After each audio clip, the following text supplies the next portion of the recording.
Good morning. As you can see, still a bunch of crap behind me. Plus sawdust. Even better. Awesome. Awesome. Get this out of the way first. Brian Rank threw 99 cents. Thank you. I feel like he just threw a bunch of change at me. I get a few good mornings out of the way. So, of course, Brian. Sisu, Spinal Tap Taparoo. Denny Crane. Jacob Navo. Cat. I'm just gonna call you Cat. Blood Toker, J Jetty. American Gadfly, Mr. Kerwin. Yeah, I'm actually extremely happy that I decided to cover everything up because when the guy came to do the shelf thing, yeah. I'm having a fun time. Super fun. I just want my shelves. I want them done. Brent Webster, good morning. So, I was going to start out with a certain thing this morning, but I was while I was doing the makeup stuff. Oh, good morning, Starfish Prime. I can't talk. It's Monday. It must be Monday. While I was doing my makeup, I was listening to an interview. The lead singer of New Year's Day, Ash Costello,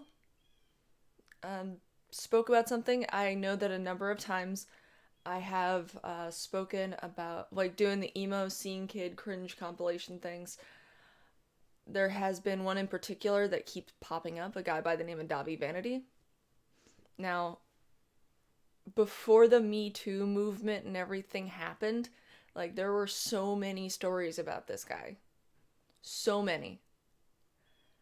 Like, so many different girls had, and I say girls, had said that he was inappropriate with them sexually.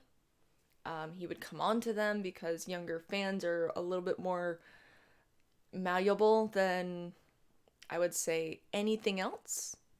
But, like, I'm listening to her being interviewed by a woman on Loudwire because they had uploaded that, and I'm like, oh, sweet, I like listening to interviews and, like, meanings behind albums, this, that, and the other. And she was asked about the Davi Vanity allegation thing because she was one of the first people to speak out about him publicly, like the first big person to speak out about him. And I happened to find an article. It's essentially the write-up of that interview. But it says, New Year's Day just released their fourth studio album, Unbreakable, today, April 26th. Loudwire Nights host Tony Gonzalez spoke to vocalist Ash Costello recently about the new record and the band's upcoming tour runs. Additionally, the singer bravely commented on the recent news regarding Blood on the Dance Floor's Davi Vanity, stating no one believed her when she tried to shed light on his behaviors while the band toured together. What ended up happening was they went on tour with Blood on the Dance Floor, and they quit the tour. Like, she couldn't take it anymore. They're like, we're not finishing the tour anymore. I can't deal with this. HuffPost recently investigated sexual assault allegations made against Blood on the Dance Floor's singer and compiled a report of 21 different women who said he had molested and or raped them. 16 of the accusers were underage at the time of the alleged assault instances. So people are finally taking notice. The New Year's Day were on tour with Blood on the Dance Floor in 2012 and were kicked off after Costello stood up to Vanity for his mistreatment of women. The band posted an official statement following their removal from the tour saying we can no longer associate ourselves with behavior that we do not stand by. Read the full statement below. And what they'd put out was, Dear friends, followers, and fans, it is with great sadness and disappointment to announce that New Year's Day is officially no longer part of the Scene is Dead tour. We are very saddened that we will not be seeing your faces at the shows we scheduled to play. To avoid any confusion, we want you to know that we are asked to leave the tour by Blood on the Dance Floor because we stood up to bullying and abuse that would no longer tolerate the physical and verbal abuse of ourselves and our fans that went on behind the scenes, which ultimately led to our departure. We can no longer associate ourselves with behavior that we do not stand by, and hope that you understand and trust that we would have stayed and finished the tour only to make each of you happy, but unfortunately, we could no longer tolerate the treatment of others and we had to witness and the treatment to ourselves. More detail to come in the future. Look forward to our new touring schedule to be announced soon. With all the love in the world, and then it just lists off the band member names. Well, Costello went deeper into her experience with Vanity in her interview with Loudwire Nights. She says, "It was a time before Me Too. It was a time before people would believe the victim first. I feel like this was a time where it was more realistic that the public would be shaming the person speaking out instead of looking into it, or possibly believing what they were saying could be true," she explains. So we wrote that blog and got attacked by a lot of kids saying I just wanted attention. I was just trying to use Davi's fame, and which is laughable. And no one really believed me. But because I came forward, a lot of fans who had been abused by this person came to me and sent me their stories, and most of them had physical evidence and proof, she continues, which she took to the police. The vocalist took all the evidence to the police shortly after and filed a report. I don't know whether, whenever I try to speak out about it, I still get a letter and email from him saying he's gonna sue me. So it's still a thing to this day. I always kind of stop back and go, this'll come out when it's meant to, because predators don't stop until they get caught.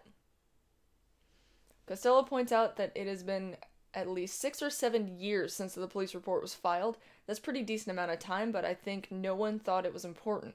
I really commend the Huffington Post for taking it upon themselves to really look into it more, because even when I went to the police, I was met with a very lazy attitude of like, this has happened in too many states, it's a jurisdictional issue, we can't really do anything, it's a lost cause.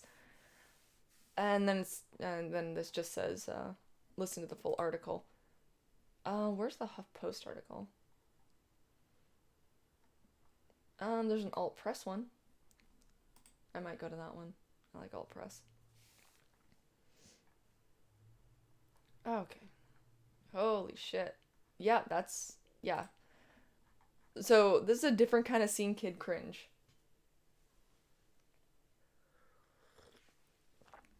Let's see here. Who do I got in the chat over here? Because I saw a few new names pop up while I was reading that last thing. Brad Burns. Shelf vamp now, please. Please, and thank you. I need shelves. Good morning, Jacob. Starship. Casper Van Dien's Google alerts almost went off. Didn't Manowar lead guitarist get arrested for having a certain type of porn? I'm not sure. I haven't looked into that. Blood Toker, good morning. They just wanted the D. They wanted the drumstick. But I'm Tis. Good morning, Boston. Hi, Thrax, Lost Wingman, Latvarian Savage. I got everybody. But, yeah.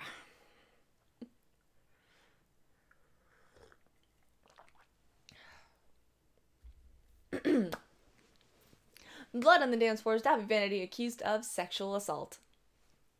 Several women have come forward with stories of their experience with Blood on the dance floor is Davi Vanity, who is being accused of sexual assault. Let me make this a little bigger because it's easier for me to read big words, as in size-wise. Davi Vanity, aka Jesus David Torres, of electric pop band act Blood on the Dance Floor, has been accused of sexual assault by several women, many of whom were underage at the time of the incident. In an expose with Metal Sucks, several women stepped forward to share their experiences with Torres, some of which used pseudonyms to protect their identities. Starfish Prime says, "Stop calling me Starship. I didn't build any cities on rock and roll." Ty was a sophomore in high school when she first began communicating with 27-year-old Torres in 2011. She met Torres at a local mall after Facebook and texted conversations where she was upfront with him about her age. Ty says it didn't bother him, and he gifted her the nickname "My Little Schoolgirl." After eating dinner, Torres took Ty to his SUV. She thought they were going to another location, but Torres had other plans in mind. Her exact words were, but instead he shoved my face on his dick. Ty alleges, he was feeling me up and I didn't know what to do. I've never been in this situation, so I just let it happen. Ty's story of Torres' actions were not the first time the musician was accused of sexual assault, with an arrest record dating back to 2009. Shay, who was 14 at the time, had a similar story to Ty, having met Torres the same year. Shay went to see Blood on the Dance Floor in concert with a shirt she wanted the band to sign. After waiting for them after the show, Torres obliged but insisted signing the one she was wearing and grabbed her boobs in the process. Several years later, Shay went to another show, this time with her mother, as no one else was able to take her. While she was sitting at the bar, Torres began to perform a performance of Call Me Master, and soon unwillingly became a part of the show. Davi walked through the crowd with a girl on a leash, Shay said. He walked over to my mother, who was sitting at the bar, and proceeded to pour a drink all over her shirt. Torres then grabbed Shay's mother and attempted to make out with her, but she was appalled and tried to push him off. Jeffree Star and New Year's Day frontwoman Ash Costello both revealed on social media in 2012 that they had witnessed Torres' questionable actions, with both artists being part of the Seen as Dead tour. I'm gonna speak the truth till I die, Star tweeted in screenshots obtained by Metal Sucks. We saw Blood on the Dance Floor music Davi bring underage girls to his hotel room and do sexual things, 100% illegal. New Year's Day parted ways with the Torres, as Costello explained in a blog post, referring to Torres as the biggest bully she'd ever met. I watched too many fans get abused, and I was abused myself by this person, she explains. I no longer felt comfortable where I was. New Year's Day wanted to at least finish out the tour for the one reason only, you guys, our fans, but that's not what happened, and it's probably for the best. Prior to leaving the tour, Costello revealed she had stopped joining the band on stage for Hell on Heels because it made her uncomfortable. Other stories had poured in, including from Belle, who was 14 when she first met and began talking to Torres in 2013. Once 18, Torres picked her up and tried to kiss her. Belle tried to stop him, revealing she'd been previously assaulted by an ex-boyfriend. He genuinely seemed upset that happened to me, Belle said. He told me that he hates people like that and feels horrible for everyone who experienced stuff like that.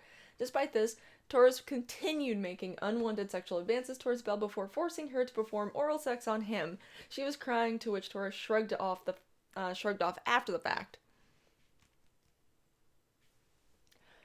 Despite this, Torres continued making unwanted sexual advances. I've already read that. He grabbed me and pulled me close, hugging me. He started to tell me that's just how BDSM is, and that's just love and trust and things like that. Alice, who was 15, and Evelyn, who was 18, both had similar experiences. Having previously defended Torres against accusations, Alice soon endured an experience of her own that induced forced kissing and oral sex. He made me pinky swear that I wouldn't... Are you kidding me? He made me pinky swear that I would never tell a soul what he was about to do because he could get in big trouble, she says. Then he forcibly kissed me. I love seeing kids. The BTK for 2 waves furiously. Hi Science Kids. Hi Vamp. Hello. Despite the accusations, building Torres had forced himself upon women as recent as 2016, as told by Kate, who was 20. I was pretty deeply asleep, and I didn't get what was going on until he just stuck his dick in my mouth. I didn't know what to do. I was still tipsy from the night before. He had a firm grip on my hair and was trying to force me to perform oral sex, which I didn't want to make him mad, so I just gave him a blowjob and then went back to sleep. Despite this, Kate agreed to appear in Torres' video for Sinners or Winners, where she pretended to give him oral sex under a desk. Unsurprisingly, Torres continued to push her face in his lap against her wishes during the shoot. In a twist of events, Torres recently attempted to defend William Control when he was first accused of sexual assault. Wait, isn't that the guy from Aiden?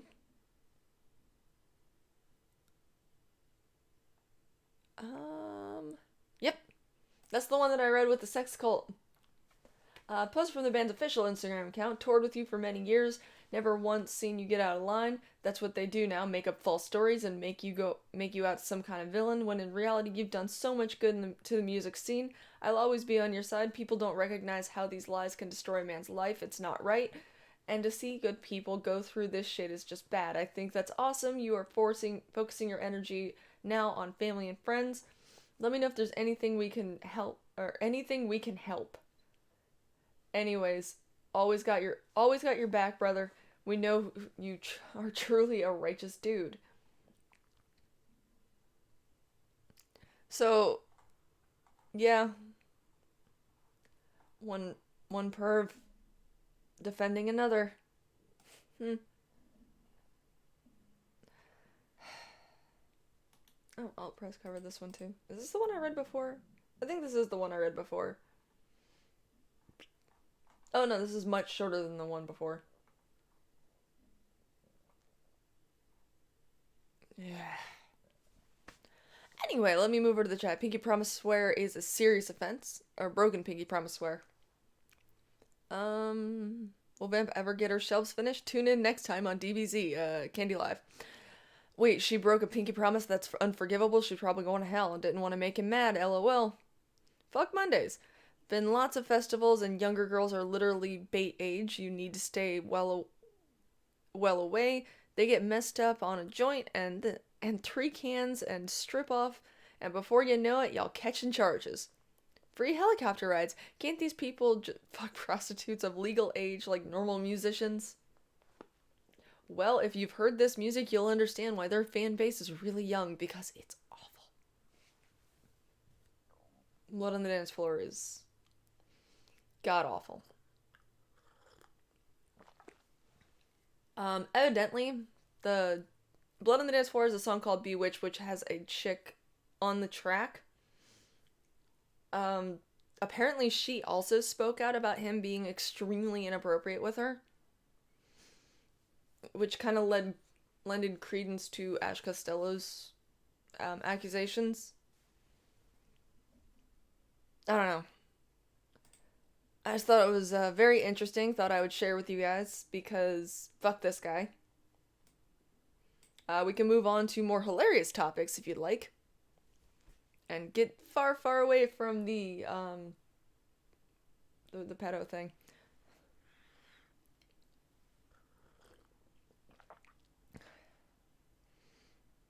Let's see here. Bin Laden was a CIA asset. Some people need to just get their heads kicked in. Nope, won't listen to them. Zero interest. You know... Blood on the Dance Floor tries to fuck underage girls? Who'd have thunk it? I know, right? Morning blackout. No one under 25 is my mantra, says BTK. Yeah. You know who I think will get Me Too'd in the future? Justin Bieber. Didn't he get married recently? Was that him? Yeah, any more of this pedo shit and I'm gonna lose my daily dose of cheer. Aw, poor Jetty. I haven't seen that in a while. Pedos is always a great way to start the day and week. I know, right? I'm sorry. I just happened to be listening to an interview and it sparked it and I wanted to share with you guys because reasons. Mostly because I have screamed about this guy for at least a year now. I don't know. I just don't like the idea of a guy taking advantage of his young, impressionable fan base. I really don't. I think it's disgusting. And yeah, I think he needs to be behind bars. Is this one of those scene bands that were everywhere 10 years ago? Kinda, sorta, yeah. They were really, really big on MySpace. Most rock stars banged underage girls, starting with Elvis. Vampus just has been saying something for a year. Yeah, basically since I started doing this show and I started like showing off like the scene kid thing and whatnot. This guy always ends up in the compilations because he's really fucking cringy. And I don't know. There's a lot of people talking about it, but there's also not enough. Does that make sense? Can't say I blame you, Vamp. Dude sounds like a major prick. Yeah, that's what I hear. All pedos get the bullet. Vamp isn't a scene kid. She is a scene adult. No. BTK has a girlfriend. She's 25. Get them young, 25 years old, with jobs, cars, and their own apartment. Oh yeah. I'm also level 15 Diablo 3. Get good.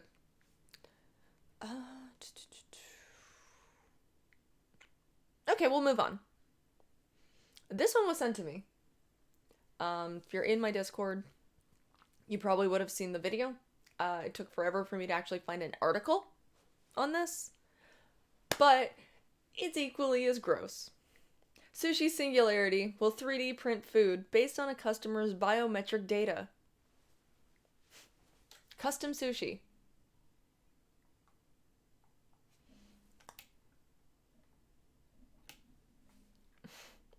This is where it gets gross. A wildly futuristic restaurant called Sushi Singularity will now open in Tokyo in 2020, serving 3D printed nutrient-rich sushi cubes. Not only this, but the food will be highly personalized, designed to meet the unique biometric requirements of individual diners, Jenny Southen reports. How will Sushi Singularity know what vitamins and minerals customers most need? It will test their saliva, urine, and yes, feces in advance before robots behind a bar will construct their order. Yup. It's the madcap idea of Japanese company Open Meals, which is truly innovating by blending 3D printing with biodata to get a picture of people's genetic makeup and nutritional status. This sounds bizarre, but Globe Trender predicted that this is a sign of things to come. Open Meals showcased the concept at SXSW Festival last year and is set on opening its Sushi Singularity restaurant in time for the start of the new decade. What will customers' experience be like at Sushi Singularity? Rather than having to make an awkward visit to the bathroom when you get there, potential diners will be sent a test kit in advance of their reservation, where they will submit samples for laboratory testing. Judging by the promotional video, they will also send a photo of themselves. This is so the facial recognition cameras can spot them when they arrive at the restaurant. Once seated at the sushi counter, the biometric data will be fed into a computer, which will then inform the 3D printer of how to formulate the food. Instead of a chef slicing and dicing pieces of fresh fish, and a small army of robotic arms will set to work squirting vitamin-rich edible gels in layers to create perfect postmodern sushi cubes, often with elaborate micro-architecture that can only be achieved by machine. I'll pass. When the company debuted 3D printed sushi at SXSW Festival in Austin in 2018, it used a process they dubbed sushi teleportation. They sent people's order to a 3D printer, which would miraculously extrude food in pixel form as if from the world of Minecraft. Described as the iTunes of printed food, Open House has built a prototype food base, a platform that stores food data from all over the world, logging the exact measurements relating in flavor, shape, color, fragrance, and nutrients and texture. The idea is that data food chefs can upload their own recipes from anywhere in the world in turn for a social food network service will be created, meaning that one day when people have 3D printed food or 3D food printers in their homes, they too will be able to print the meals they like the sound of. This is the futuristic restaurant in which sushi is digested and connected to the internet, says Open House. What will be on the menu? Forget California rolls and salmon nigiri. As Sushi Singularity, you will eat micro-pillar saltwater eel, Aztec kappa rolls, powdered sintered uni, negative stiffed honeycomb octopus, cell-cultured tuna, and dashi soup universe. While seated at the counter being fed data food, by a human chef, which acts as a go-between between customers and robots. Diners will have a full view of the workings of the machine. I'm sorry, I'm reading this really slow because I'm just kind of in a state of what the fuck. They will be able to spot the food cartridges containing ingredients such as seaweed and crickets that are mixed with water, enzymes, and fiber. There will be nutrient cylinders containing 14 different vitamins and minerals that will be injected into the mix depending on your needs. And an alginated fermenter that will be able to process food. That will be able to produce food in sphere shapes thanks to a chemical reaction between sodium alginate and liquid calcium. An artificial light farm will cultivate vegetables in enclosed spaces. Yes, crickets. Powder-based raw materials will be baked into specific shapes using lasers, while light scattering analysis ensures every piece of sushi produced is to the correct form and dimensions. Globe Treader will be the first to make a reservation with Sushi Singularity opens. By the way, what does singularity mean? It is the hypothesis that the invention of artificial superintelligence will abruptly trigger runaway technology growth, resulting in unfathomable changes to human civilization. Scary and exciting. We're sure you'll agree. See this face? This is the face of can't even fucking talk. Let me go to the chat. The iTunes approved food, fuck out of here. No, bad Japan. Yeah, I'll pass too. Someone needs to die and not in Minecraft. They need DNA to make raw fish. That makes me want to kill myself. The spinning blue fireball in half circle above Vamp's head is kind of illuminating dog whistle. Soylent Green didn't do nothing. I'll just do it the old-fashioned way. No. I like California rolls and the like. Fuck that quality sushi chef is better by far. Cell culture tuna, goddamn. It's bad enough eating raw fish. Now you have to eat fake fish. A human go-between. Well, that makes it better. Food cartridges. Crickets. I mean, nigiri is the only sushi? The BTK. Vamp, look up Japanese poop steaks. No. I don't wanna. You paid $2 to tell me to look that up. And now I feel obligated to because you paid money. I'm gonna regret this. Oh, are you kidding me? Oh, God, this is...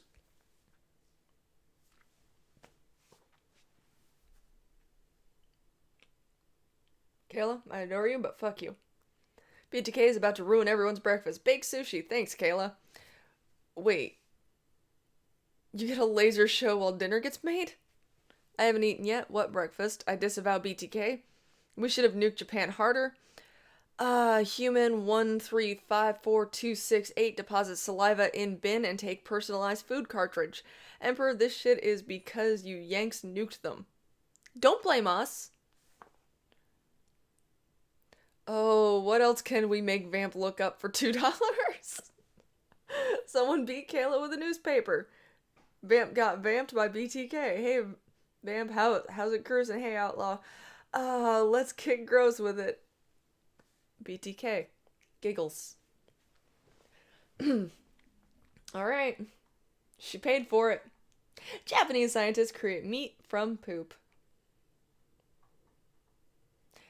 Anyone up for poop burgers? Japanese scientist Akita from Okayama Laboratory certainly doesn't believe in human waste. He thinks that's perfect good protein you're sending out to sea. He found a way to extract it, mix it with steak sauce, and create a fecal feast fit for a king. And despite the downside of having to add soya to bind it all together, Professor Ikeda thinks there's no reason why we shouldn't all tuck into his turd burgers. Who wrote this? This is on Fox News.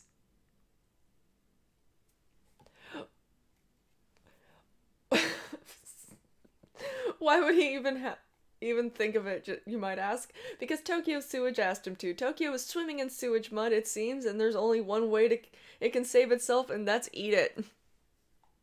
Professor Ikeda found the mud was loaded with protein due to the high bacteria content. Combine it with the reaction enhancer and put it in a magical machine called an exploder, and artificial state comes out the end. According to Digital Trends, it is 63% protein, 25% carbohydrates, 3% lipids, and 9% minerals.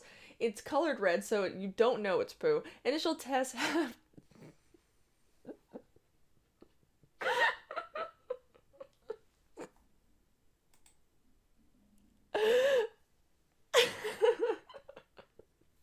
I'm trying to get through it. Professor Ikeda and his colleagues say it's the perfect solution for reducing waste and emissions from flatulent cows, which is understandable because if someone told you that Whopper you just ate was actually made from yesterday's leftover feces, you'd probably be too traumatized to masticate meat ever again. Of course, here's a hitch. Besides the fact that it's made from poo and soya, the cost of producing Professor Ikeda's stinky steaks at the moment is 10 to 20 times the price of carving it off a cow. Leave it to fast food chains to work out the economics. You can't argue with mass production side of the equation is sorted out. If I lost viewers because of that, I apologize. Tucker Carlson was reporting on poop burgers. All meat is going to come from a lab in the new 20 years. Next 20 years, I'm sure you meant. Eat it. Science first. Square watermelon. Now this. Bad Japan bad. Delete this. Oh, I'll know. This is literally Hive City food from 4K. All kinds of fuck that. I'll know it's poo. Someone hit Japan with a newspaper. Talk about eat shit. I'm hungry now. What did I come in on? You don't want to know. So, if you ate that, would you shit shit? Shit steaks is just empty calories. If you eat your own poop, is that being self-sufficient? I have to put my coffee down. Off to work I go. Later, I'll Jenny run. Happy Monday. Jesus Christ. I need something to get me far, far away from that. So basically, it's McDonald's, basically.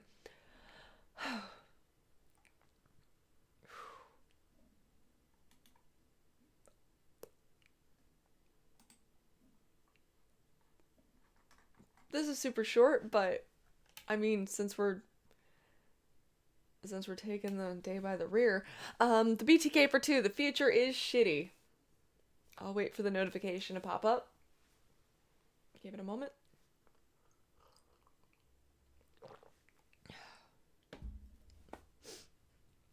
I feel weird. What do I feel weird? Oh, this is why.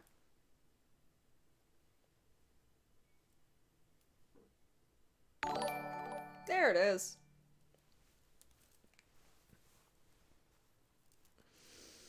Oh, there we go.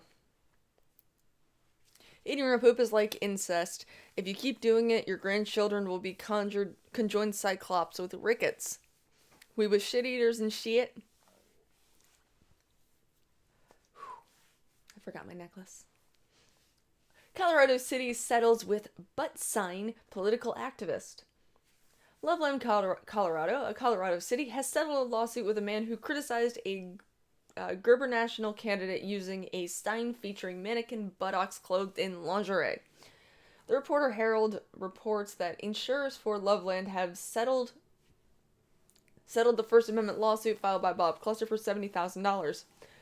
The city, about 51 miles north of Denver, admits no wrongdoing in April 15th settlement, and its attorney says no police policy changes or training are required.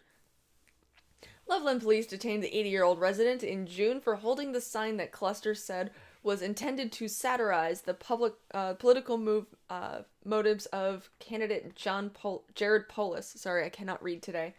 One side of Cluster's sign said Polis will be breaking old taboos and barriers, while the other side displayed the mannequin's body parts, and Polis' slogan read Bold Vision. Well, there you go. They settled. Can't eat shit without a glass of urine. Eating your own poop isn't incest. It's number 2, masturbate. Ah. Panda eat their own poop. I don't think we should take tips from them. Pandas are stupid. Eating your own poop isn't masturbation, it's recycling.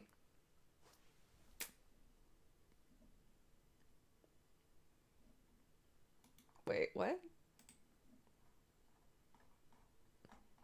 The fuck did I just read? Idaho judge orders woman to wear charm bracelet on probation.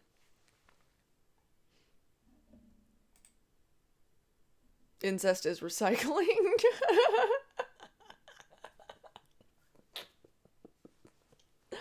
Boise, Idaho. Judges have a lot of discretion when it comes to handing out sentences to criminal defendants, but some experts say that a recent Idaho case where a woman was ordered to wear a charm bracelet is particularly unusual.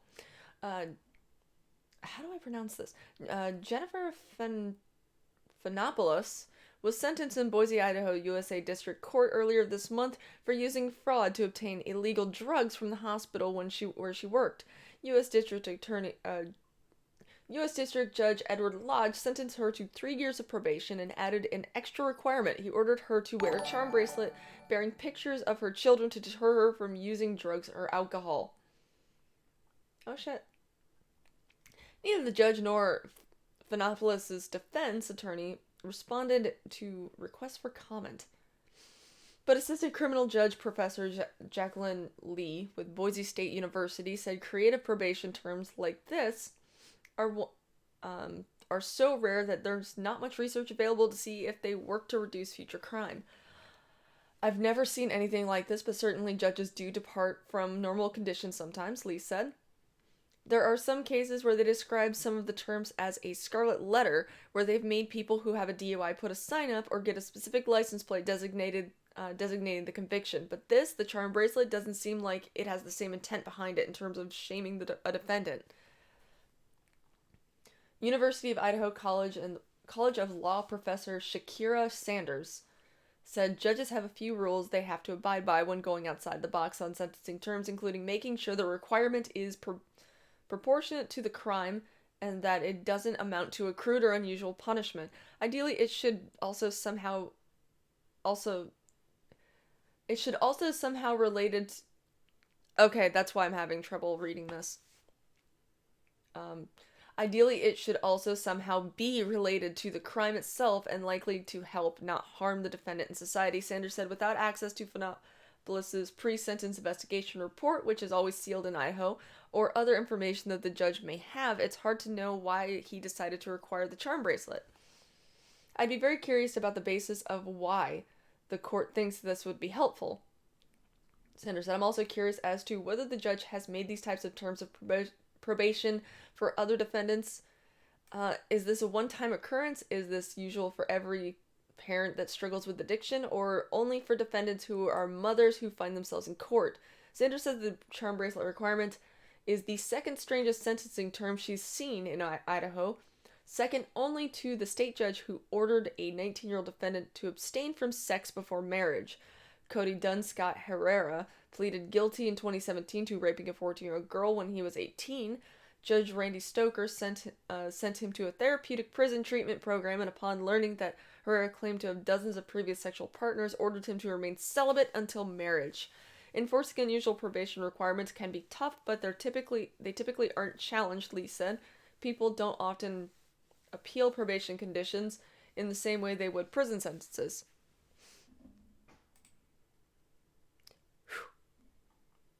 Okay, American Gadfly for $2 over in the Streamlabs. Japan, we're gonna make them eat our shit, and then shit out our shit, and then eat that shit that's made up of our shit that we made them eat. Nice Jay and Silent Bob reference there, Gadfly. Because that is actually the first thing that popped into my head. Japanese meat shit story equals hoax. Good luck seeing Sonic the Hedgehog the same way after that. Thank fuck. Oh, she's Greek. I order you to wear this good vibes chain and it will cleanse your bad energy. Why commit fraud against a hospital? You just buy your drugs from a drug dealer like a normal person does. The V privilege. It's laced with LSD. Why would the bracelet be better than a better reminder than, say, her actual children. Honestly, that sounds like something my yaya, I don't know how to pronounce that, would do. Thanks, Vamp. That was golden. I try. Oh, still not as bad as Florida Man. I don't know. Florida Man's great. I was gonna say something else, and then I've absolutely forgotten everything. Everything? Everything.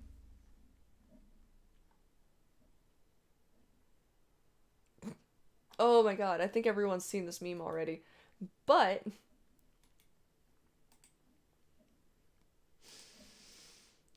Dickinson, Tennessee, a Tennessee movie theater that sits across from a church and next to an elementary school, is promoting the latest movie title in the Hellboy franchise as Heck Boy. The Tennessean reports that PG advertisement at the Dickinson's theater has caused a local buzz around the $50 million movie, which grossed $19.8 million in its first 2 weeks. Manager Belinda Daniels says the theater avoids putting up words on its signs that may be seen as profanity. She says they want to be respectful to everyone, including the hundreds of children who pass by every day, but she says the response to the theater's play on words has been more exciting than expected. She says she's glad the sign shared the community's personality and cited some laughs. There's a lady who tried making meth in a Walmart. Yep. Yeah, I'm looking this up. And I found it. Oh, Lord. Oh, no.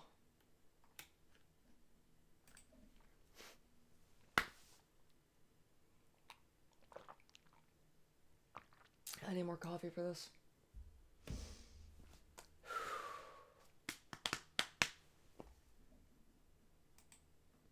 A woman was arrested after she was caught stealing and mixing the chemicals needed to make meth inside a Walmart because she was too broke to buy it. Elizabeth Alicia Greta Halfmoon, 45, from Tulsa, also known to go by Alicia Halfmoon, was arrested for endeavoring to manufacture meth at the 81st and Lewis store. Surveillance footage shows Halfmoon entering the store at noon when security officers noticed she was still there 6 hours later and acting suspiciously. They called police. The responding officer, David Shelby, told Fox 23 that Halfmoon said she was too broke to buy the chemicals and so had to mix them in store. He said she didn't have the money to make the purchases of the chemicals that were needed, so she was taking what was needed in the bottle. When I saw her, she had just finished mixing sulfuric acid with starter fluid in a bottle. Customers were horrified when they heard what happened while they were there trying to do their shopping. Jessica Fuentes, who was with her 1-year-old son, was in tears when she found out and told Fox, "This is a family store. People need to start thinking. If she has family, she needs to think about her family. If you are broke, go out and get a job. It's just wrong." They immediately removed the 45-year-old and the mixture she had made from the building. No one was evacuated, but an officer did receive burns to his hands after the mixture burned through his gloves when he was handling the meth. Officer Shelby said when firefighters were on the scene, she made statements to them that what she was doing, she was attempting to obtain these chemicals and was in the process of trying to manufacture meth. However, she said she was not very good at it. It was only last month that Halfmoon was arrested in a meth manufacturing sting. On November 6th, she was released just 2 days before she was arrested again in Walmart. She has received a deferred sentence and is bonded out on $7,500. Would Worski now be considered a Florida man? I'm not seeing the new Hellboy. All right, Jacob. No Greek relatives. The new Hellboy sucks. How do you know if you don't see it? The chick had balls to be so blatant. I've told my friends that I would hate the new Hellboy. You haven't seen it yet! Jessica Fuentes, any relation to Nick? Probably not. Work for your meth like a gentleman. He probably got high as fuck. At least she tried. The only thing that surprises me is that this happened in Oklahoma and not Washington. Her father wishes he had never bought her a chemistry kit for her 9th birthday. Woman stay out of STEM fields, kitchen greater than lab. Smiley face.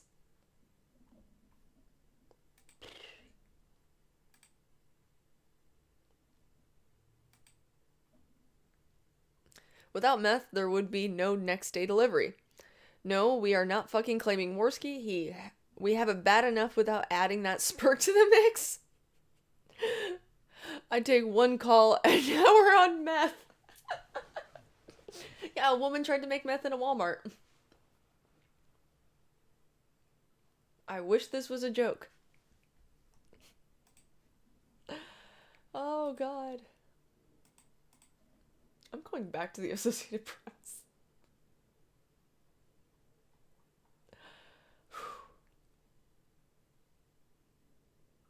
Wait.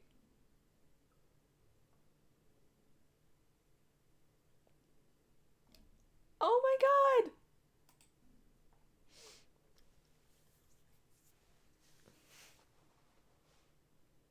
You don't see that on people at Walmart. I saw the heck boy. It sucked. No, stay out of my kitchen. Stay out of the kitchen too. Wyoming, Michigan. A 5-year-old Michigan boy had a craving for McDonald's, but his grandmother was sleeping, so he called 911 and made a request.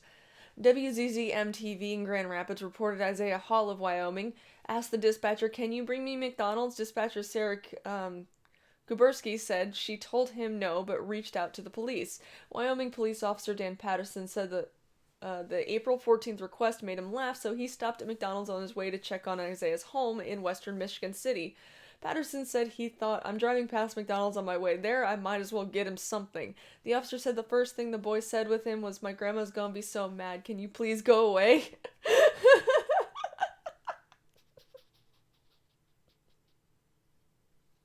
That's the end of the story, but it's so cute. Florida has enough problems, don't be mean and give them Worski. Nuke 'em all was Lobster Johnson in on it. If Walmart didn't replace their employees with self-checkout, none of this meth business would have happened. Well, you're probably not wrong. Probably not wrong.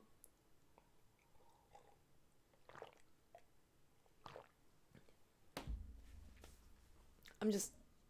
I had to, like, brighten it up a little bit from the meth.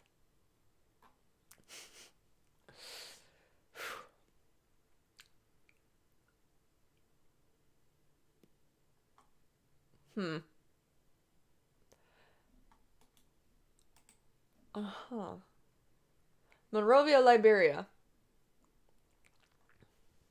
A spokesman says Liberian president is working from home after 2 snakes were found in the building that contains his office. Deputy Press Secretary Smith Toby tells the Associated Press that former international soccer star and President George Weah was told to stay away from the Foreign Affairs building until the Foreign Affairs building can be fumigated.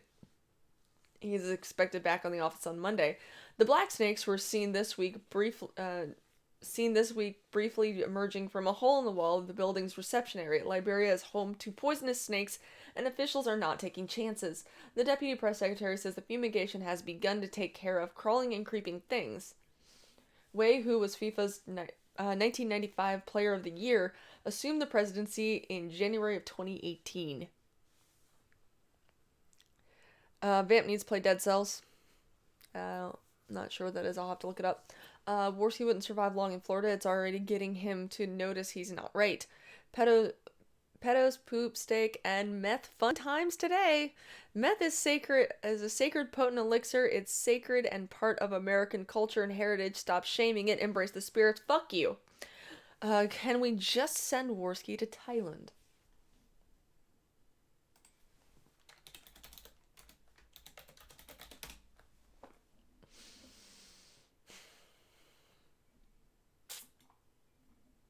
Thank you, Newsweek.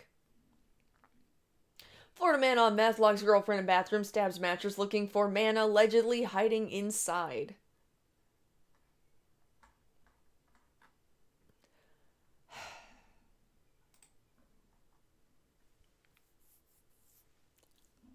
Season your shit meat with meth salt. A Florida man was arrested last week for locking his girlfriend in a bathroom while he attacked a mattress in an apparent search for a man he believed was hiding inside. Felipe Aquendo, 37, from Fort Walton Beach, was charged with false imprisonment and possession of drug paraphernalia on Friday morning after his girlfriend escaped from the bathroom and phoned authorities for assistance, according to um, Okaloosa County Sheriff's Office.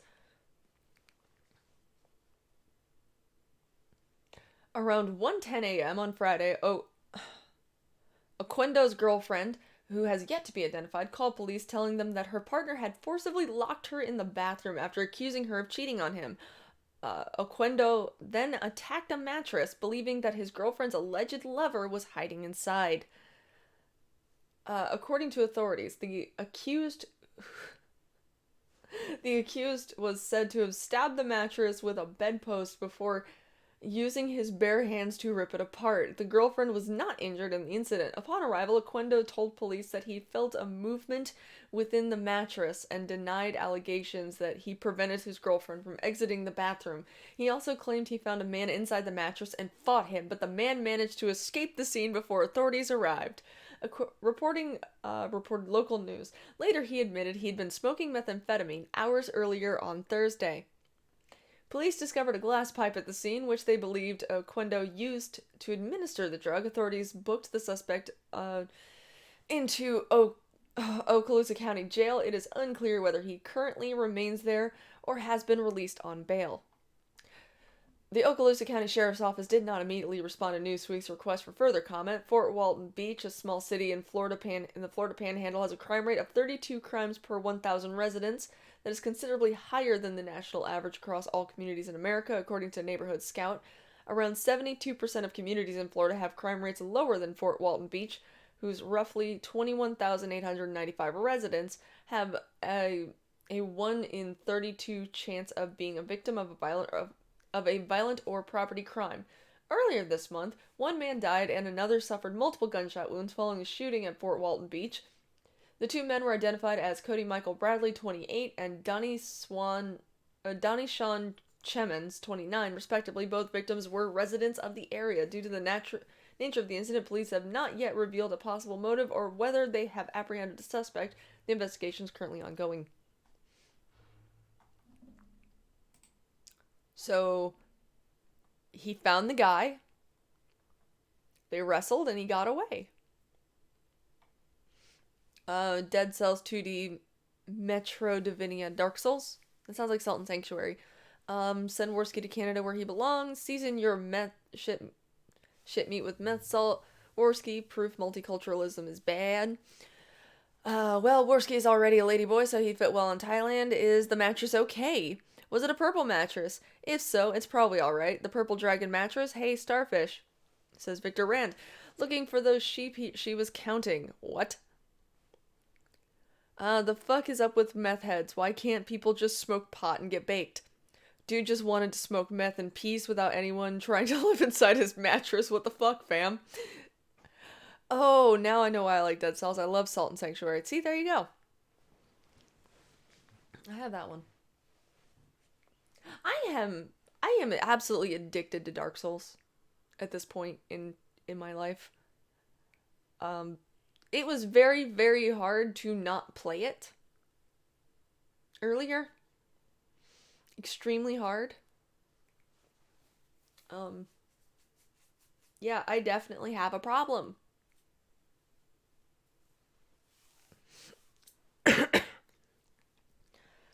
I've been playing the shit out of Dark Souls 3. I will probably be playing Dark Souls 3 later today. Because reasons. And by later today, I mean much later today. I don't know. Is 3 or 4 streams too much? Because that seems to be my Fridays as of right now.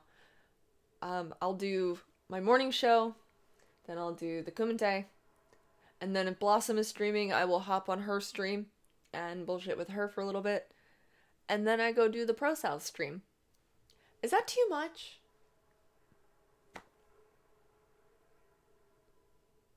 The sawdust needs to be vacuumed as the guy is working. Yeah, well.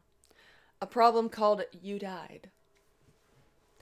Vamp, are you going to need an intervention? No, I would require help.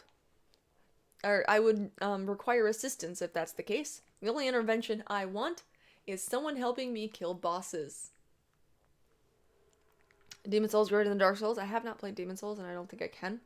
I would probably need an emulator of some sort. Sleep stream when? No. Better than smoking meth and fighting a mattress. What the fuck is that noise? Anyone else hear that? Is that coming over my mic? It sounds like someone power washing a dragon. That mattress started with me.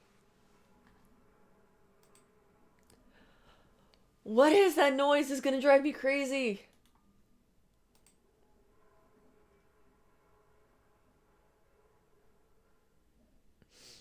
What?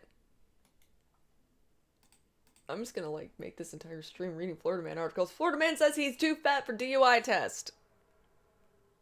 A Florida man who was pulled over for impaired driving claimed he was too fat to perform a sobriety field test. 75-year-old Ronaldo Gonzalez was pulled over by deputies after he was spotted driving 30 in a 35-mile-per-hour zone, as well as driving slightly off the road.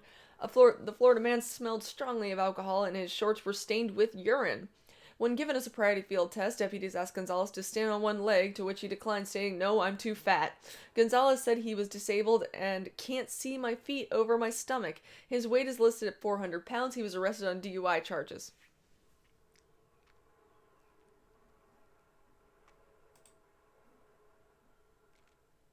That noise is going to drive me crazy.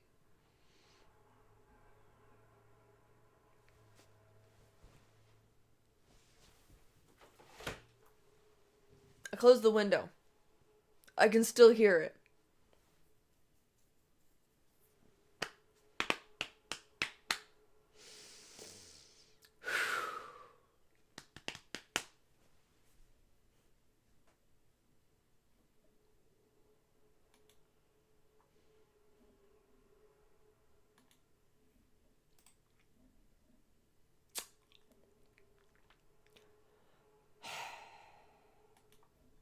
Thank you for linking the original article. Spring Hills, Florida. A dispute over some wayward grass clippings ended with one angry Florida homeowner going to jail. The Hernando County Sheriff's Office arrested 48-year-old Anthony Sabella on charges of aggravated assault and possession of a firearm by a convicted felon. The arrest stems from a confrontation on April 3rd in Spring Hill. Detectives say Sabella called the owner of a lawn care business to say the workers left grass clippings on his walkway. The business owner told investigators as he went to clean up the clippings, Sabella came out of his house and threatened to shoot him.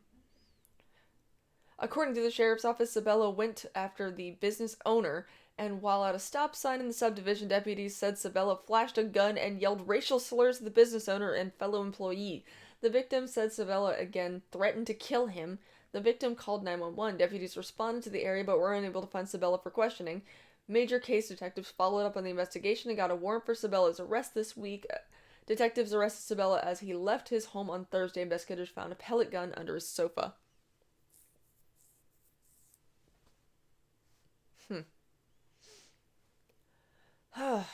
Get a knife, take out the mattress. Want something wild? Look up Polish man.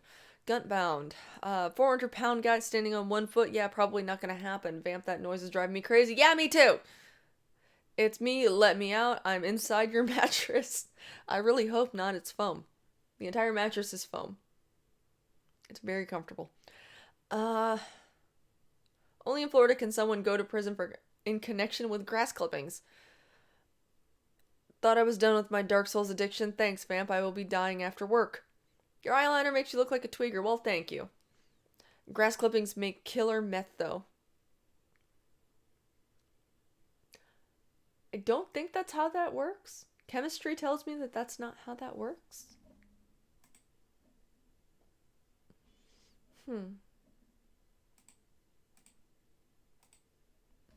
Yeah, no.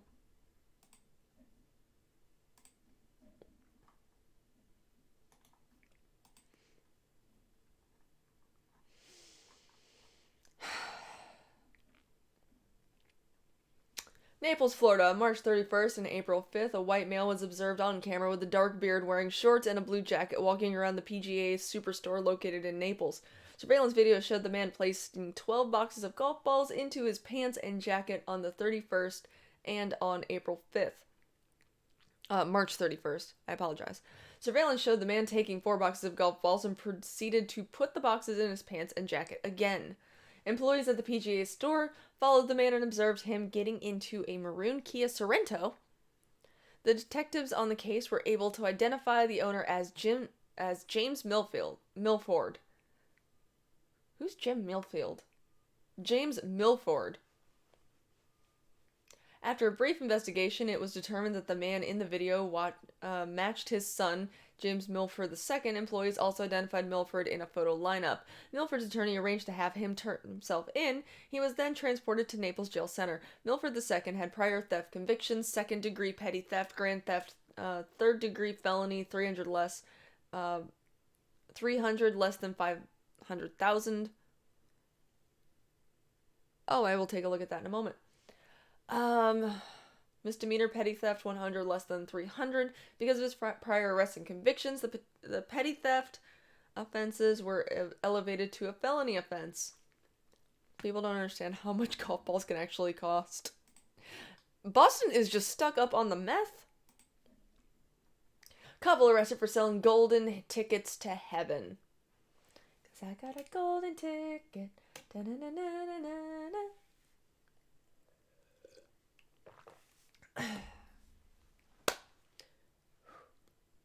Tito and Amanda Watts were arrested over the weekend for selling golden tickets to heaven to hundreds of people. The couple, who sold tickets on the street for $99.99 per ticket, told buyers the ticket were made of solid gold and each ticket reserved the buyer a spot in heaven.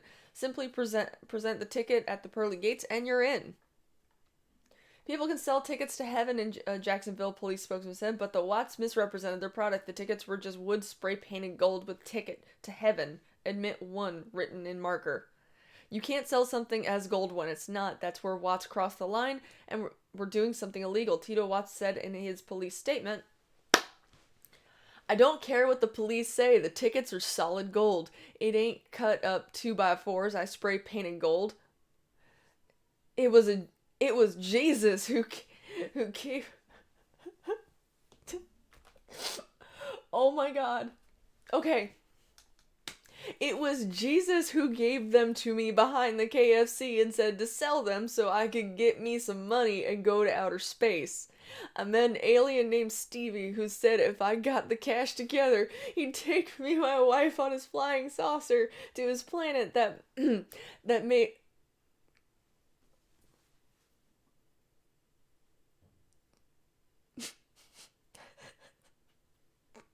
I'll reread this in a second.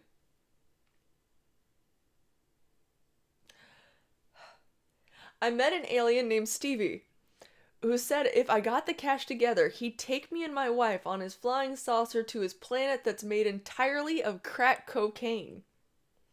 You can smoke all the crack cocaine there you want, totally free.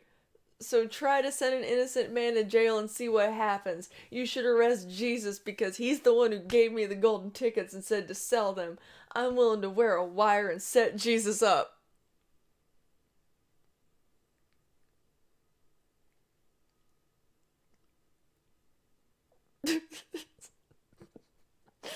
Amanda Watts, in her police statement, we just wanted to leave Earth and go to space and smoke rock cocaine. I didn't do it. I didn't do nothing. Tito sold the gold tickets to heaven. I just watched. Police confiscated over $10,000 in cash, 5 crack pipes, and a baby alligator.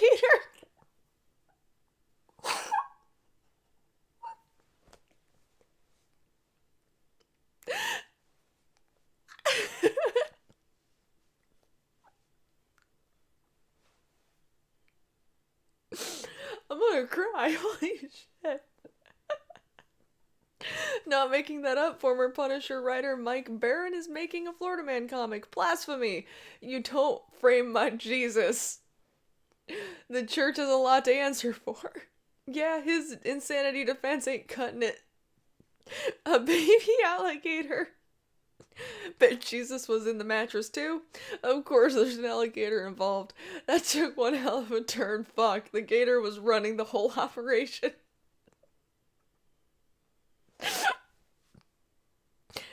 Robert, if you did not just hear what I just read, you should just probably play it back like a couple minutes. Because, what the fuck? Also, good morning. Why do I have a feeling this ends in someone stealing a cop car?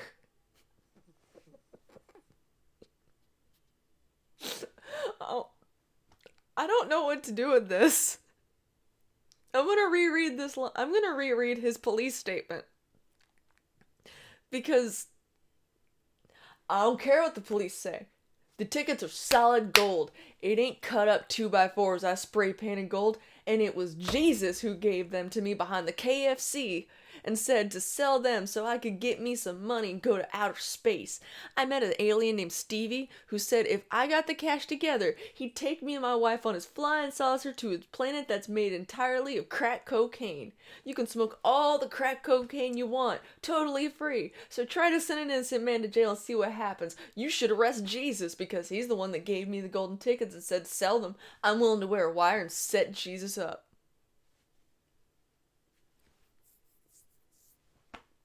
I got through that a little bit easier the second time around. We just want to leave Earth and go space and smoke rock cocaine. I didn't do nothing. Tito sold the gold tickets to heaven. I just watched. Judas! Tickets to heaven. We covered that during the Snatchcast. Okay. Yeah, I have no idea. I'm usually not up that late at this point. They probably keep thinking one around will get them off the hook for some shit. Turns out Dewey Crow is a real person. Brett, this sounds like Grant Morrison comic. Who is the guy ratting Jesus out? A guy by the name of Tito Watts. Odds is really Jesus? Jesus. Oh. Stitching on Jesus won't help in heaven. We want to go to space and smoke crack. Yeah. Jesus. Yeah, no, I'm going further into Okay, I have a new website. Woman names her daughter after Superstore. Henderson, Kentucky. Darla Hart of Henderson, Kentucky loves to shop at Walmart, so much so she decided to name her new baby Walma. Walma Hart. In honor of her favorite Superstore. I just love Walmart. They have a great selection, everything I need. They said they'd save me so much money over the years. I have such friendly customer service. I just wanted to repay them by naming my new daughter Walma Hart. Walmart officials were hard to reach but did comment, "We appreciate brand loyalty and find it endearing Miss Hart would name her daughter after our company. We're sending her $50 in coupons." Miss Hart is so delighted by the news of receiving $50 in free coupons, she decided to hyphenate her last name in future honor of the Superstore. It's not officially legal yet, but I'm now calling myself Dollar Walmart Hart.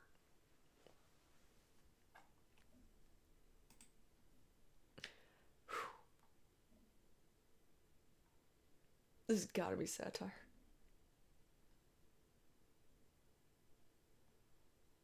This entire site's gotta be fucking satire. If it's not,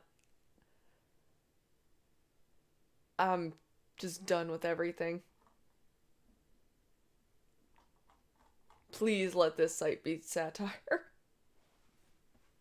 Oh, God.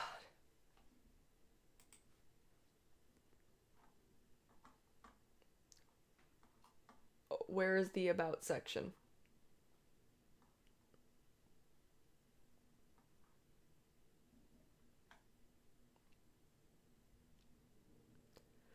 Vamp is a more reliable news source than CNN. My cousin just had a daughter. Her middle name is Danger. No joke. What? Jesus Christ. Don't reward crazy, bad Walmart. We've strayed too far from Jesus. No, Jesus is setting people up. 12 apostles, more like 12 tweakers. She only got $50 in coupon. The fuck? Gonorrhea is a pretty word. I'm gonna name my daughter that. Jesus Christ. At least she didn't name her Target. My daughter's name is Sarah Phyllis. Hmm. This is my son, Walgreen Jones.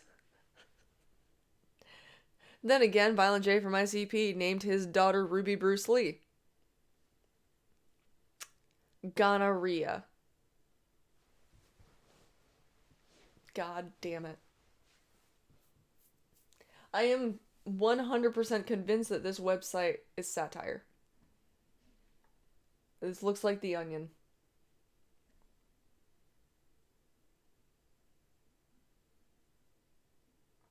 But either way, these are fun.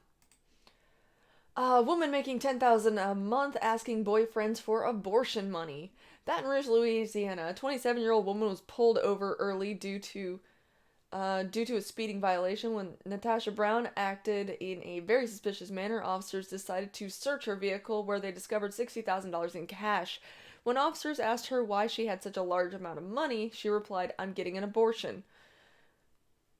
She was taken into custody for further questioning. She told Baton Rouge investigators that the money was rightfully hers. Investigators asked her for employment information, and she told investigators she had no job and that she was self-employed entrepreneur, and then told investigators she had multiple boyfriends and that's how she earned her money. Natasha Brown said, "I have at least 54 current boyfriends. After 3 weeks of unprotected sex, I tell them I'm pregnant and I'm not ready for a baby, and then ask them for abortion money." She told investigators she picks the ones that got paid and usually get 400 to 500 from each boyfriend. "I've been earning over 10,000 a month doing this. I don't get tired. I plan to write a get-rich book and sell it on Amazon.com that outlines exactly how to start a fake abortion business. I think a lot of women will buy it, and I'll make a lot of money." A lot of monies.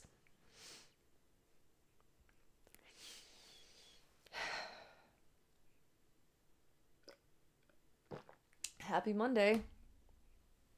I still got 29 minutes. What the fuck? What's your job? I have multiple boyfriends. Was she having a litter? Herpes. Oh no. Met someone in Florida named Shithead. His name was pronounced Shy Ith Ed. Shithed. Wow. See, this is why men don't trust women anymore. She's a good woman.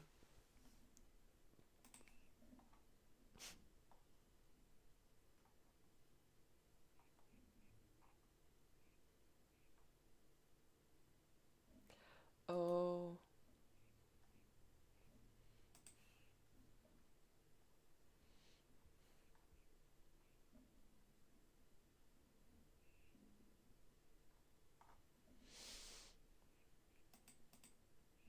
Mm. Nope. Nope.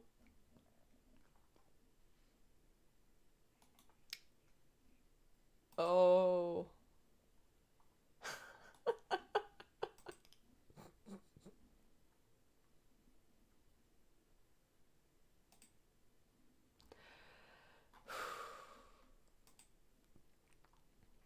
Alright, guys. Get ready for this super short, super sweet article. A Florida man pretending to be a police officer was arrested after attempting to pull over an undercover detective. Matthew Harris was arrested on charges he impersonated a public officer when he flipped on red and blue lights attached to his SUV in Plant City, Florida. The 26-year-old was reportedly attempting to get through traffic and pass the car in front of him, which happened to be an unmarked police vehicle operated by an undercover detective. Rather than pulling over, the Hillsborough County Sheriff's detective called dispatchers, who had deputies track down Mr. Harris. After unknowingly attempting to pull over the detective, he was booked at the Hillsborough County Jail, where he posted $2,000 bail. Mr. Harris, who reportedly works as a senior dismantler at a salvage yard, told the actual authorities he installed systems similar to that of police vehicles in order to cut through traffic. He was driving a white 2007 Chevrolet when the incident occurred, according to the police report. The report said the lights were used to convey the appearance of a law enforcement officer and attempted to conduct a traffic stop. You can buy coat hangers at Walmart. Works for Octomom. Isn't there more dignity in being a hooker than an abortion fraudster?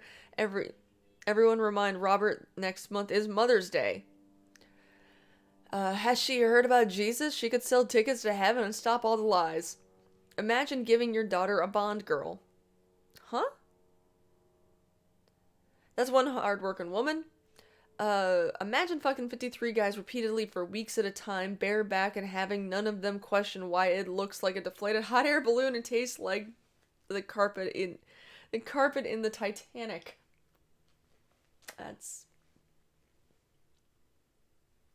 Yeah, that's a thing.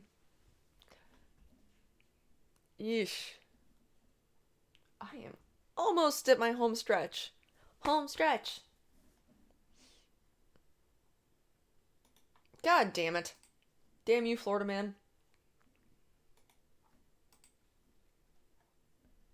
A Florida man has been arrested and accused of homicide in an almost 20-year-old cold case. Randy Peter Sledge, hold on, pop up. 51 has been accused of killing Simon Clark in 2001. Newport Richley police said Clark, 41, died from blunt force trauma in the Newport Richley home, but no arrests were ever made. The case lay dormant until 2017 when detectives reopened the case.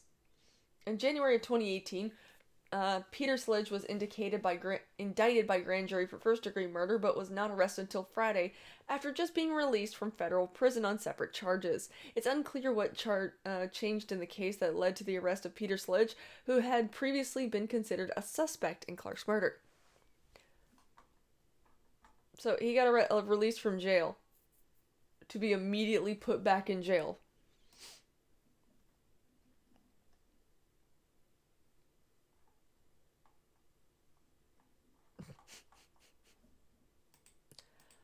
That's the one with the Easter Bunny beating the shit out of somebody. I saw that one on Twitter.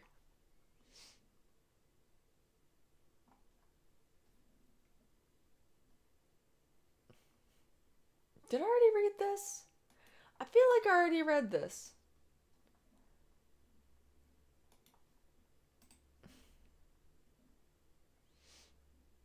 A Florida man is behind bars after he shot a woman with a water gun containing his own urine. According to an arrest affidavit, Joel Benjamin, 71, approached a woman walking her dogs on April 13th, just before 9:30 p.m. on 58th Street South, when he squirted the woman with his own urine several times. Benjamin admitted to deputies that he did shoot the woman and stated he would do it again. Benjamin has been charged with 1 count of battery. Why though? Why though?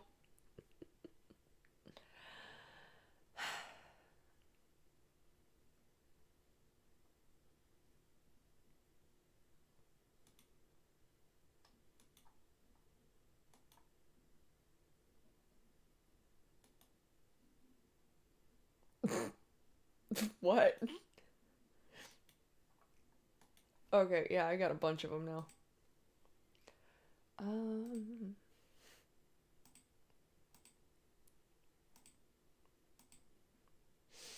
God, such shitty stories.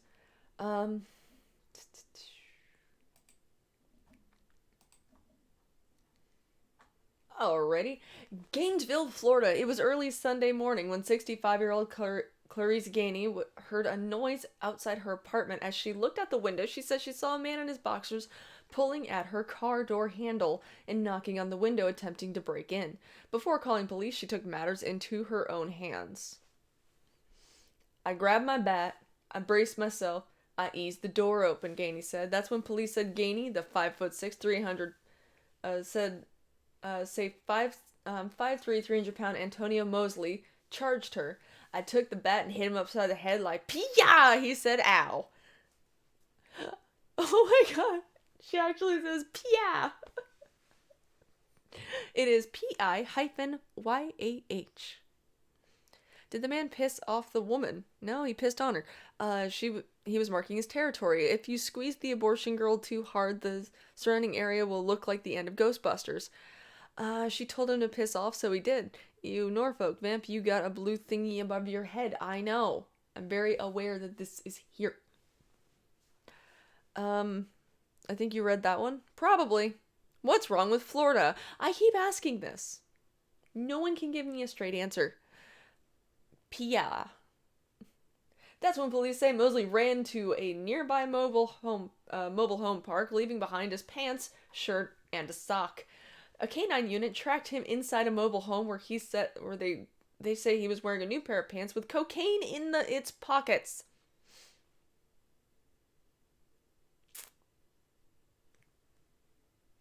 That's right. Cocaine. Of course. Officers brought Mosley back to Gandy to identify him. She says she could easily identify him by not only his appearance, but the injuries to his head. Mosley is being held in the Alachua County Jail with 2 counts of burglary and drug possession. He better be glad I didn't have a gun, Gandy said, because I would have shot him. But this is my gun right here, baseball bat, because I gone pee-yow!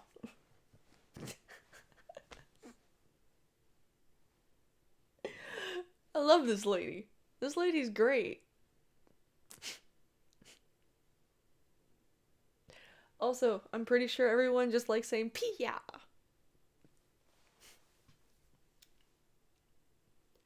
The meth, the water, the coke as well. The swamp gas probably doesn't help. The blue thing makes me think of Navi. Listen. No. No, listen.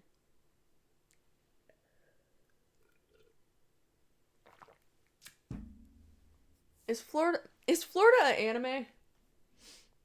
It sounds like it. It really does sound like it most of the time.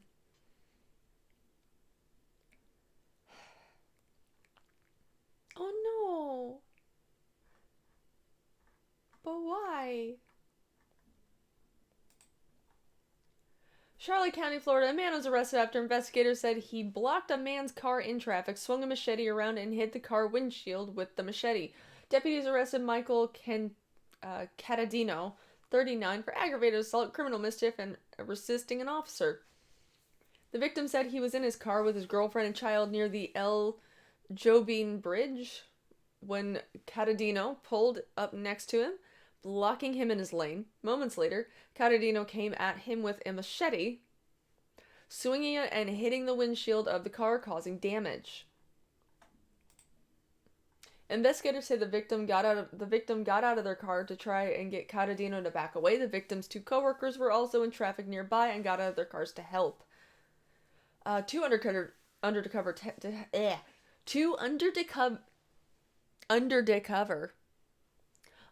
detectives pulled up and saw all 4 men outside their cars fighting. When they approached the group, the coworker and victim were yelling, "He's got a knife," and "He's got a machete."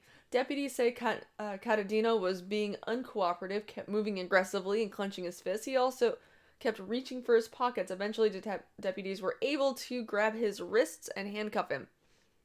Deputies did not find a machete. Witnesses say he threw it into his car. Investigators said that his car was towed to the Charlotte County office impound yard. Catadino was transported to the hospital for reports of back pain.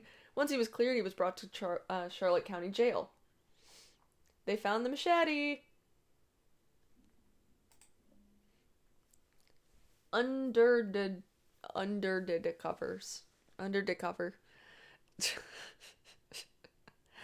I hate life. How much time I got left? 17 minutes. Home stretch. I keep saying this. I want to go get more coffee and smoke.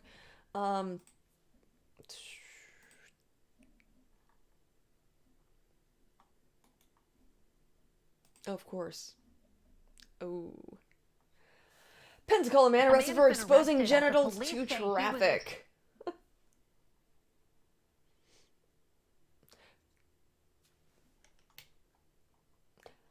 A man has been arrested after a woman claims she saw him exposing himself to traffic on Brent Lane near Interstate 110 in Pensacola. A woman says on March 30th she was riding in a car near Pensacola Christian College. She spotted the man with his pants down and he was on his knees. From far away, she said it appeared he was praying. As she got closer, she saw he had his penis exposed. The man was later identified as Preston Bonvalis, 33, and was arrested Thursday, April 11th, walking on Hyatt Street along Interstate 110 overpass. When he was arrested, officers found synthetic marijuana known as spice. Oh, God. Of course it's synthetic. Stop smoking fake weed. It makes you do weird things. If you're gonna smoke pot, just smoke pot. Jesus Christ.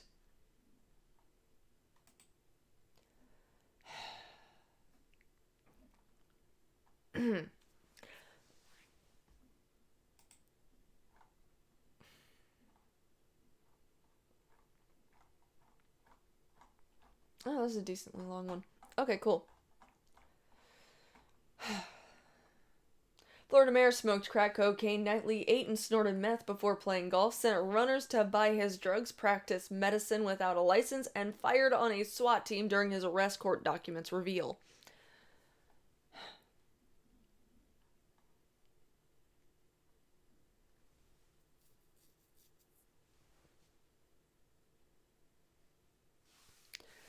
Avoid New York and California. Spice must flow. Spice like Dune? No, not like Dune. The spice in Dune just makes your eyes blue and like you get like powers and shit.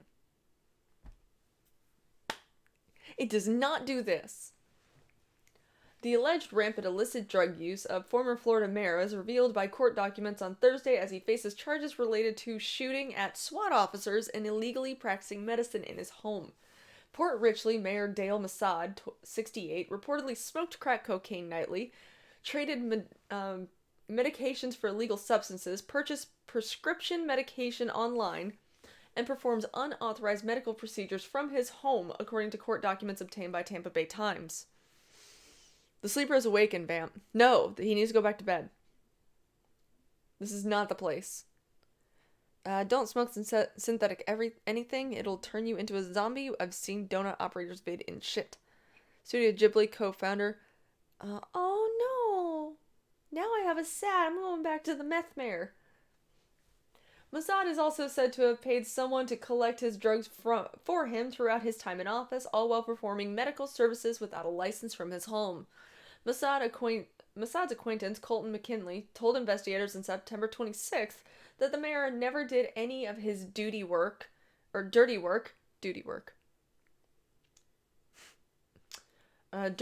himself so he can stay out of trouble. The former doctor was licensed to practice medicine from 1977 to 1992, but voluntarily gave up that privilege after he was accused of malpractice, leading to the death of a 3-year-old patient in 1990, according to the Florida Department of Health. Massad now faces charges of practicing medicine without a license and attempted murder relating to firing at SWAT officers on the night of his arrest, as well as conspiracy related to a phone call made from jail on March 3rd. He's lucky he's not dead. Pasco Sheriff Chris Noko said at a news conference on February 21st, referring to Massad as a violent drug user who kept several weapons in his home, as he explained why SWAT team conducted the raid at his residence.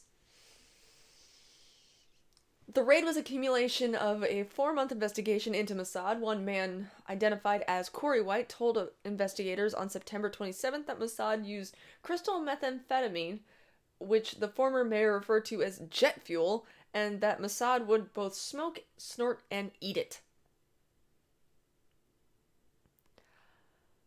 White said he had bought drugs for the mayor, who he has known for years, a total of about 60 times, and that he lived in an apartment attached to Massad's home between Christmas 2017 and April of 2018.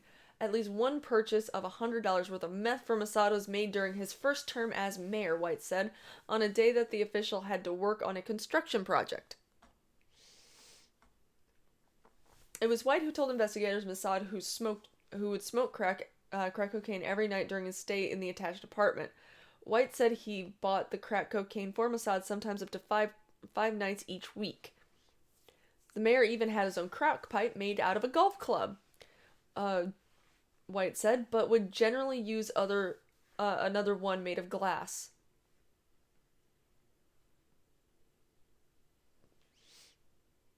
White also said Massad injected his shoulder with cortisone, an anti-inflammatory steroid, and removed a fish spine from his back. What? According to a third party, White had said that Massad was like a neighborhood doctor who would treat people with anything medically wrong and would sew up people if needed and dispense medications from his house. Daniel Tandem, who told agents he lived with Mossad in 2018, said the doctor would trade him testosterone injections for meth and marijuana, documents said. Man, they are all just flipping on each other. Am I the only one hearing Mossad and immediately think Israel? This is what happens when you play too much Vermintide. Reason number 23,789 to not go to Florida ever. I'm with you on that, Brett. You can't say would both and list 3 things. Eat shit. Or shit English, stupid journalist. Kayla Hun, you know they don't proofread anything. Or they don't proofread anymore. Just like I don't read, period. You know, that's what I do. I need another line of work.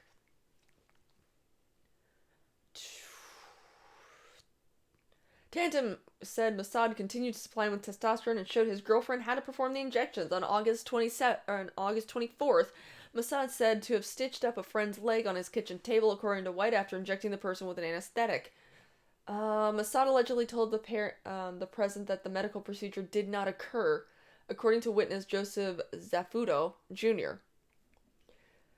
The investigator began when Port Richey city manager Vincent Lupo and police chief Jared DeCano reached out to the Florida Department of Law Enforcement last year. Lupo said that leading up to the start of the investigation, each member of Port Richey City Council had been contacted by at least one resident complaining about Mossad's alleged activities. While at Mossad's home, DeCano said he saw a scalpel, prompting Mossad to say that it was just helping some people out that couldn't afford medical insurance. Following his arrest, Mossad was charged with conspiracy after authorities say the suspect was recorded on a jail phone plotting with then-acting Mayor Terry Rowe to intimidate a police officer who was part of the investigation into Mossad's alleged unlicensed medical practice.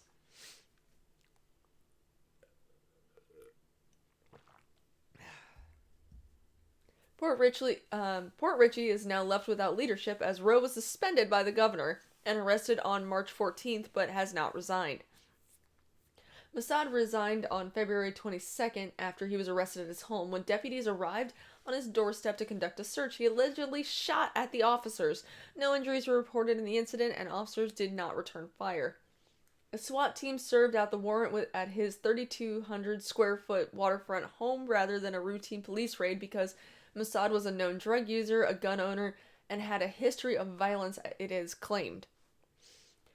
We knew this was going to be a very dangerous situation, which it did turn out to be. Our deputies did an unbelievable job. Those deputies were professional, and their training kicked in, and they did a great job, Pasco County Sheriff Chris Nako said at the press conference on Thursday. Officers saw Mossad with the gun in the home, and when they told him to drop his weapon, he fired instead. He is so lucky he didn't get shot. He shot our members. He's lucky he's not dead, he added. He later surrendered and was arrested. 3 others were in the home and were not charged. Mossad was elected as mayor of Port Richey, a small city with 2,600 residents north of Tampa, in 2015. He had multiple run-ins with the law over the years, and in August he spent a night in jail after he and his girlfriend were arrested for reportedly battering each other. After spending a night behind bars, he did a TV interview saying, "The main thing I learned from jail is I don't want to go back. No one is above the law. My office will work with law enforcement to investigate and prosecute any crime within our jurisdiction, regardless of target political position or economic status," Florida Attorney General Ashley Moody said at the time of Mossad's arrest in February, according to NBC. For most of Port Richey's community, his arrest isn't a surprise. When you mention his name, their reputation isn't the greatest. People are probably thinking to themselves, well, it's about time, Nako said.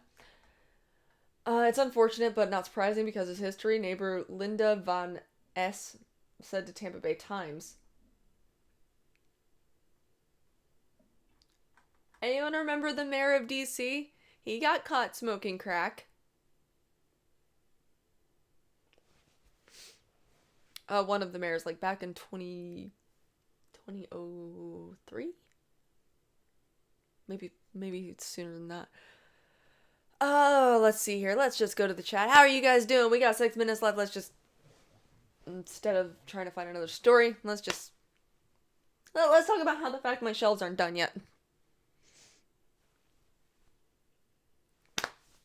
I was just never meant to put things away, evidently.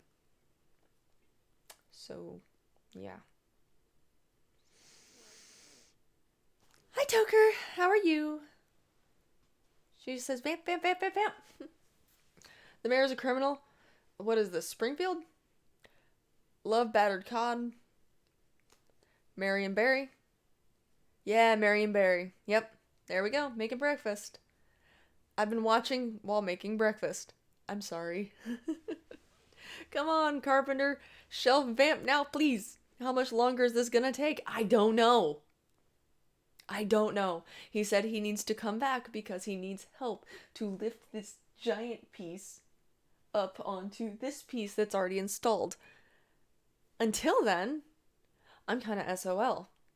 Luckily for me, I'm not without clothes because most of my pants and everything go in my dresser. And I did have a basket of laundry that I still needed to wash. So I just washed all that. So I have a bunch of shirts now. So yay. I don't have to move shit to get into my closet, even though I really want to get in my closet. The Toronto mayor was about as bad, but he was funny. Marion Barry ice cream is delicious. Well, vamp, this morning sucks. I'm sorry. Bah, you build it into the wall, not build it and then stack it. Also, found out the reason why there's sawdust everywhere is he mismeasured. The little alcove thing that he's building this to fit into, it is 42.5 inches. He made it 42 3/4.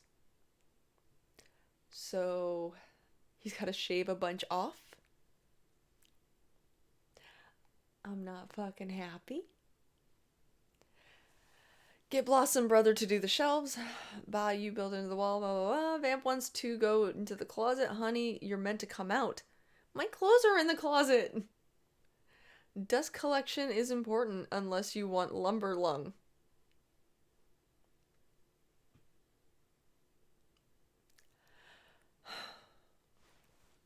And it's, what makes this even worse is they were in here, he was in here on, I believe it was Friday, while the Kumite was live, so I had to, like, drape a large sheet over all of my equipment, so that as the sawdust is getting kicked up, it's not going into my damn computer, and I was just, like, the entire show, I was just so worried my computer was gonna overheat, because, no airflow. The fuck is lumber lung? It's just breathing in sawdust day in, day out. That's why most of the time they want you to wear respirators. It's been raining here for 2 days straight and won't stop until Wednesday. That kind of sucks. I mean, I love the rain, but that's a lot of rain. Measure once, cut twice. What? Oh. Yeah. That seems to be what happened. Also, did you know sawdust can set off a, I found out sawdust can set off a fire alarm. My smoke detector detected the dust and just started going crazy. And because it is hardwired into, there's a thing, because this is an apartment, there is a system set up, so I have a overhead sprinkler, and I have a fire sensor, so when the smoke detector on the ceiling goes off, the one on the wall starts going off loudly. But yeah, found that out. That was loud and annoying, and scared the crap out of me.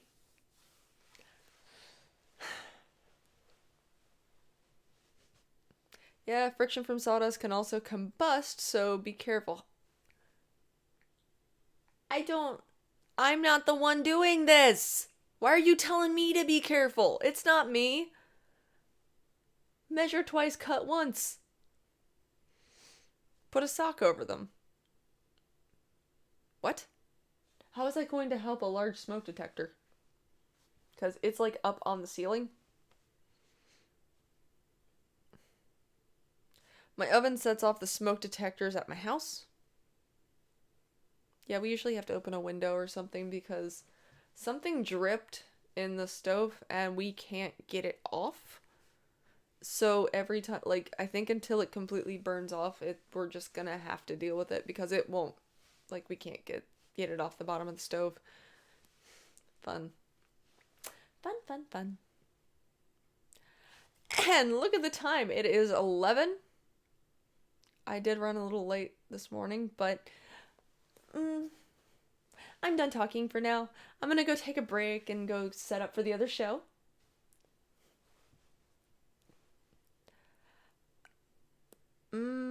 Meth furries set off smoke detectors. Meth fumes. Why'd I read that as furries? I need to go have my eyes checked. But anyway, I will see you guys over on the other channel. You can say Lies is 10, it is 11 for me. So,